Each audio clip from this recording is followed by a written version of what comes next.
In the early years of World War II, German pilots ruled the skies.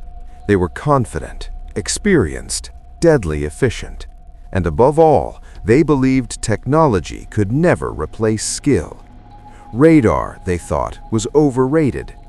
To many Luftwaffe commanders, radar was little more than an experimental toy, useful on paper but unreliable in real combat. German pilots trusted their eyes, their instincts, and their formations. After all, those methods had crushed Poland, France, and much of Western Europe. But as the war dragged on, the battlefield changed. And nowhere was that change more terrifying than in the dark. The comfort of daylight. During daylight hours, German pilots were in their element. They could see their enemies coming. They could identify aircraft silhouettes. They could coordinate attacks visually and rely on hand signals, radio chatter, and tight formations. Early air combat was personal. Pilots hunted each other like duelists in the sky. Radar? That was for ground controllers, not fighter aces. Many German pilots believed depending on radar would weaken pilot instincts. Some even mocked it, calling it a crutch for less skilled air forces. But night flying was different. At night, the sky erased every advantage they thought they had. The darkness problem. As Allied bombing raids increased, especially from Britain, the Luftwaffe faced a serious challenge. How do you stop bombers you can't see? British bombers crossed the English Channel under the cover of darkness. Engines muffled, lights blacked out, flying high and spread apart. German night fighters were sent up blind. Pilots scanned endless black skies, straining their eyes until they burned. Sometimes they flew directly beneath enemy bombers without realizing it. Other times they mistook stars for aircraft lights or fired at shadows that weren't there. Fuel ran out, collisions happened, navigation errors sent pilots miles off course. Night became chaos. Still, many pilots insisted radar wouldn't help. They believed human vision, trained properly, could adapt. They were wrong. The Allies embraced radar. While Germany hesitated, the Allies leaned in. Britain, battered by the Blitz, had learned a brutal lesson early. Seeing first meant surviving longer. Radar stations were built along the British coastline, forming an invisible shield. These stations tracked incoming aircraft long before they reached land. But the real revolution came next: airborne radar. British night fighters began carrying radar sets directly inside their aircraft.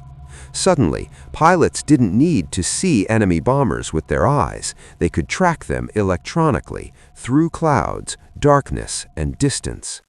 Bombers that once slipped through unnoticed were now being intercepted with terrifying precision. German pilots noticed something was wrong. Planes were appearing out of nowhere. They knew we were there. German night fighter pilots began reporting strange encounters. They would be flying quietly, engines steady, no sign of the enemy. Then, tracers would rip past their cockpit. Explosions flashed in the darkness. Sometimes a German bomber would simply vanish, shot down without warning. Pilots started saying the same thing. They knew we were there. The idea that the enemy could see them without light was deeply unsettling. Still, some commanders dismissed the reports. They blamed bad luck, pilot error, or exaggerated fear. Radar was still considered unreliable, too complex, too fragile, and deadly delays continued. Radar changes the night sky. Eventually, reality could no longer be ignored. The Luftwaffe rushed to develop and deploy its own airborne radar systems. But by the time they were field-ready, the Allies were already ahead. British radar-guided night fighters worked in teams with ground controllers. Bombers were detected hundreds of kilometers away. Fighters were vectored directly into interception paths. German pilots, flying without comparable support, were suddenly hunted. The night sky flipped roles. What once protected them now betrayed them. Every engine noise felt like a beacon. Every formation became a target. Every mission felt like a gamble. Radar turned darkness into a weapon. The death trap effect. Night missions became psychological torture. German pilots described constant tension, scanning instruments more than the sky. Sweat soaked flight suits, even in freezing altitudes. Some pilots fired prematurely, revealing their position.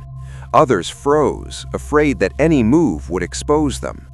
Radar-equipped Allied fighters could approach from below, from behind, or from blind angles. By the time German crews realized they were under attack, it was often too late. Bomber losses skyrocketed.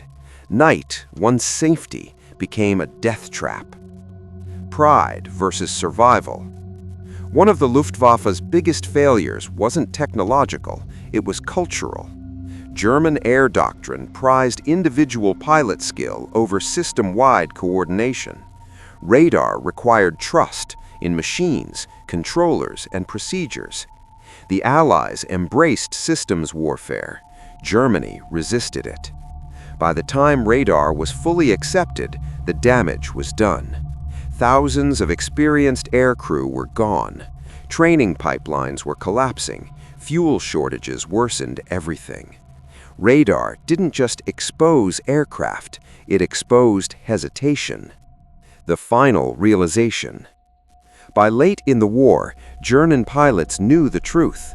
Radar wasn't overrated, it was decisive. Those who survived night combat spoke of the early arrogance with regret.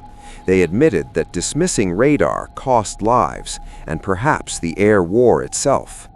The sky had changed, and they hadn't. Enough.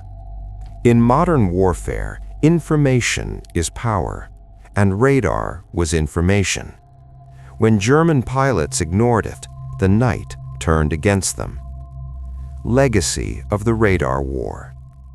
Today, radar is taken for granted.